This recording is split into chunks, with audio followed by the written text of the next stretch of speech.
تو انہوں نے کہا پھر ہم کہنا چاہتے ہیں کہ آپ نے دونوں باتیں ٹھیک کہی ہیں،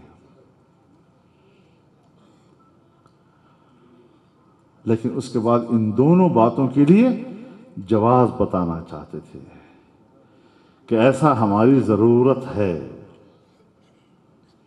دنیا کی معیشت یہودیوں کے ہاتھ میں ہے، اور جب یہودی دنیا آپ کو معاشی طور پر مدد دینا چاہے گی تو پھر اس کو گراؤنڈ پر دو کام کرنے ہوں گے۔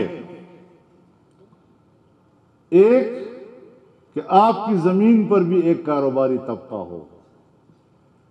جب کاروباری طبقہ زمین پر ہوتا ہے اور اوپر سے پیسے کی بارش ہوتی ہے تو اس پیسے کو جذب کرنے کے لیے بھی یہاں ایک طبقہ ہونا چاہیے۔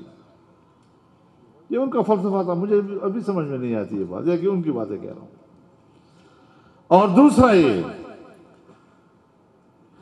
کہ پھر اگر اس نے ہمیں پیسے دینے ہیں تو پھر وہ اسلامی ماحول کو اور اسلامی معاشرے کو نہیں دیں گے۔ تو اب جو ہم نے آپ کے صوبے میں ان کی حکومت بنائی ہے، اس لیے بنائی ہے کہ پشتون بیلٹ میں مذہب کی جڑیں گہری ہیں، اور ان گہری جڑوں کو اکھیڑنے کے لیے ہمارے پاس عمران خان سے زیادہ مناسب بندہ نہیں تھا۔ یہ ان کے نمائندوں کی باتیں کر رہے ہیں۔ لیکن اب پیسہ آئے گا، بہت بڑا پیسہ آئے گا، ہمارے گلی گلی اور کوچے کوچے تک جائے گا، اور آپ کے مسجد تک جائے گا، مسجد کے مولوی تک جائے گا۔ اور مجھے کہتے ہیں مولانا صاحب پھر جب پیسہ مولوی تک پہنچے گا تو آپ تنہا رہ جائیں گے، کوئی مولوی پھر آپ کے ساتھ نہیں ہوگا۔ میں حیران ہوا کہ یہ کیا ایجنڈا ہے؟ تو میں نے کہا کہ انشاءاللہ ہم یہ چیلنج قبول کرنے کو تیار ہیں۔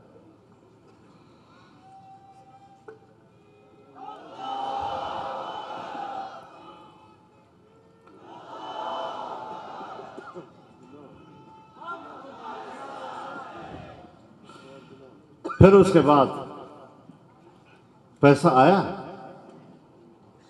پتہ نہیں کہاں گیا، اربوں ڈالروں میں آیا، یورپ کا پیسہ آیا، کدھر گیا؟ آج پیسہ مل نہیں رہا ہمیں، ڈالر ہے کہ اوپر کو جا رہا ہے، پاکستانی روپیہ ہے جو نیچے کی طرف جا رہا ہے، اور یہ حالت صرف پاکستان کی ہے۔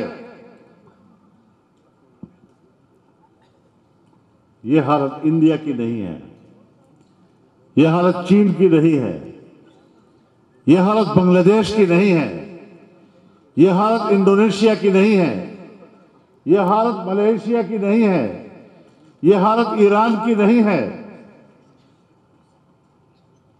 اس وقت افغانستان کا پیسہ بھی ہمارے سے بہت اوپر ہے۔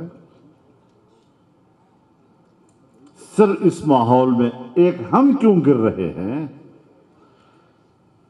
کہ ہمارے سالانہ ترقی کا تخمینہ جب ہم حکومت چھوڑ کر گئے تھے تو سالانہ تخمینہ 5.5%، اور اگلے سال کے لیے ہدف 6.5%، اور جب ان کی حکومت آئی تو سالانہ ہماری ترقی کا تخمینہ 0 سے بھی نیچے چلا گیا۔ تو پیسہ کدھر گیا؟ اب پیسہ کیوں نہیں آ رہا؟ لیکن میں فخر کرتا ہوں علماء کرام پر، جو غریب بھی ہیں، بھوکے بھی ہیں، 24 گھنٹے مسجد میں نماز پڑھاتے ہیں، 5 وقتہ قرآن پڑھاتے ہیں، 6,000 7,000 ان کی تنخواہیں ہوتی ہیں،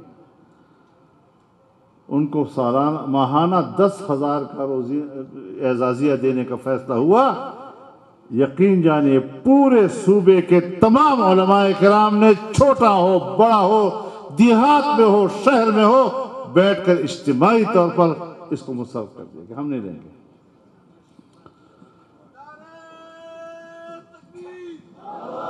نعرہ تکبیر! قائد تیری سیاست کو، قائد تیری امامت کو. پھر میرے محترم دوستوں، الیکشن آتے ہیں. ہمارے ملکی نظام، ہماری بیوروکریسی، ہماری اسٹیبلشمنٹ الیکشن کے نتائج کو اپنے ہاتھ میں کنٹرول میں رکھتی ہے، اس لیے تاکہ مغربی دنیا کو بتایا جا سکے کہ مذہبی لوگوں سے مت گھبراؤ، ان کی فکر مت کرو، ان کے پاس بس زیادہ سے زیادہ 12-14 سیٹیں ہوتی ہیں، پاکستان کے عوام میں ان کی کوئی مقبولیت حاصل نہیں، اور اس غرض کے ساتھ پھر وہ دھاندلی کراتے ہیں. تو اس دفعہ پھر ہم نے نوٹس لیا اس کا. پتہ تو ہمیں ہمیشہ ہوتا تھا، لیکن اس بار ہم نے نوٹس لیا اس کا. ایسا نوٹس لیا کہ جمعیت علماء اسلام نے پورے ملک میں 14 ملین مارچ کیے اور آخر میں آزادی مارچ کیا، اور پبلک کی جو لاکھوں کی تعداد میں اس میں شرکت تھی، اس نے دنیا کو پیغام بھیج دیا کہ اسٹیبلشمنٹ دھاندلی کر کے تمہیں غلط رپورٹ دیتی ہے. جمعیت علماء کی اصل قوت یہ ہے. ہم نے ثابت کیا ہے ان کو. میرے محترم دوستو، آج میں آپ کے سامنے عرض کرنا چاہتا ہوں اور دکھی دل کے ساتھ عرض کرنا چاہتا ہوں، کیا 25 جولائی 2018 کو پاکستان کا تاریخ دن تھا، یوم سیاہ تھا، جب ملک کے عام انتخابات میں دھاندلی کی گئی، اور یا گزشتہ کل 17 نومبر کو پاکستان کی تاریخ کا یوم سیاہ تھا، جب ہمارے پارلیمنٹ اور مجلس شورا کے اندر 51 قوانین 1 گھنٹے کے اندر اندر پاس کیے گئے، اور ہنگامہ آرائی کے ساتھ پاس کیے گئے، بے شرمی کے ساتھ پاس کیے گئے. لیکن میں ایک بات کہنا چاہتا ہوں، دوستوں کی اجازت کے بغیر کہنا چاہتا ہوں کہ اس وقت اس کردار کے پیچھے جو مجرم کھڑا تھا، آج بھی اس کردار کے پیچھے وہی مجرم کھڑا ہے. نعرہ تکبیر! قائد اشارہ کوا، قائد تیرا ایک اشارہ.